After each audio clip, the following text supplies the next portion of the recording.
আসসালামু আলাইকুম আমার প্রিয় ভিউয়ার্স আপু ও ভাইয়ারা, আমি welcome to Sathi recipe house. আজকে আর একটা নিউ ভিডিও নিয়ে আসছি, দেখবেন আমার ভিউয়ার্স আপু ও ভাইয়ারা। প্রথমে একটা বলে হালকা কুসুম গরম পানি নিলাম, তারপরে কিছু পরিমাণে গুঁড়ো দুধ দিলাম, 1 চামচ পরিমাণে, অল্প, বেশি না। তারপর ভালো করে মিক্স করে নেব। তারপরে একটা ডিম ফেটিয়ে রেখেছিলাম, ডিমটা দিয়ে দিলাম, একটা ডিম। তারপর ভালো করে ডিমটাও ভালো করে একবার ফেটিয়ে নেব।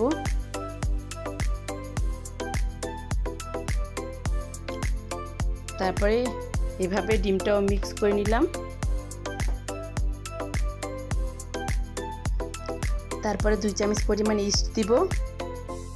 ইস্ট দিয়ে ভালো করে আবার ভালো করে একদম হ্যান্ড ব্লেন্ডার দিয়ে ভালো করে মিক্স করে নেব।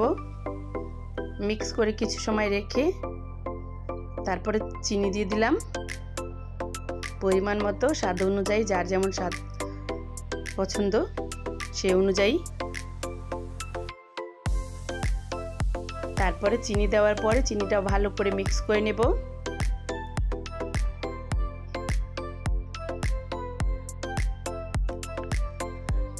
তারপরে পুরা একটু পরিমাণে তেল দিব, সয়াবিন তেল।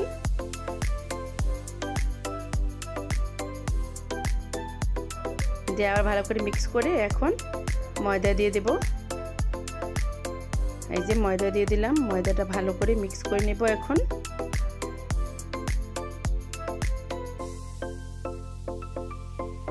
এখন একটু লবণ দেব পরিমাণ মতো। এই তো লবণ দিয়ে দিলাম। এখন আর হ্যান্ড ব্লেন্ডারে হবে না, এখন হ্যান্ড ব্লেন্ডার রেখে হাতে ভালো করে মথে নেব। এই তো এভাবে মথে নেব। মথে নিয়ে ঢাকনা দিয়ে ঢেকে রাখবো প্রায় 10 মিনিটের মতন। ঢাকনা দিয়ে ঢেকে রেখে এই তো এখন তুলে ফেললাম। এখন ভালো করে আবার ভালো করে মিক্স করে নেব, ভালো করে হাতে মথে। তারপরে এরকম গোল গোল লেচি করে নেব। তারপরে চুলে একটা প্যান বসালাম। তারপরে তেলে পরিমাণ মতো তেল দিয়ে দিলাম। দিয়ে এখন তেলটা হালকা গরম করে নেব, একদম অল্প আঁচে। এখন অল্প আঁচে এই লেচিগুলো বানগুলো ভেজে নেব। এখন লেচিগুলো দিয়ে বান ভেজে নেব। এখন বানগুলো অল্প আঁচে ভেজে নেব, নয়তো ভিতরটা কাঁচা থেকে যাবে। এভাবে ভেজে তুলে ফেলবো। তারপরে চুলে আর একটা প্যান বসালাম। প্যানে পরিমাণ মতো চিনি দিয়ে দিলাম। চিনিটা অল্প একদম আঁচ দিয়ে চিনিটা ভালো করে একদম এভাবে চিনিটা গলে যাবে।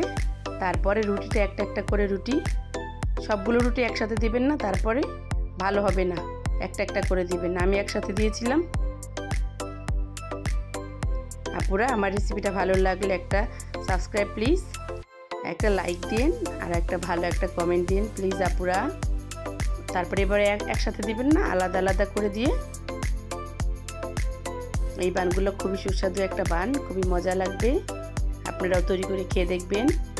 ভালো লাগলে একটা ভালো একটা কমেন্ট দিন। এভাবে একটা একটা করে সুন্দর করে একসাথে দেবেন না, একটা একটা করে উল্টে পাল্টে তুলে ফেলবেন। আর একসাথে দিলে লেগে যাবে, একটার সাথে একটা লেগে যায়। এভাবে আমি দিয়েছিলাম, আমার খুবই কষ্ট হয়েছে। তারপরে এভাবেই আপনারা তৈরি করে নেবেন কাচের বান, একদম কাচের মতো। একটা দিয়ে দেখবেন কাচের মতো, একদম আঙ্গুল দিয়ে টোকা দিয়ে দেখবেন কাচের মতন, একদম স্বচ্ছ। খুবই সুন্দর একটা বান, খেতেও সুস্বাদু।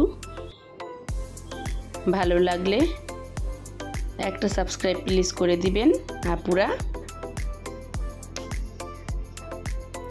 আল্লাহ।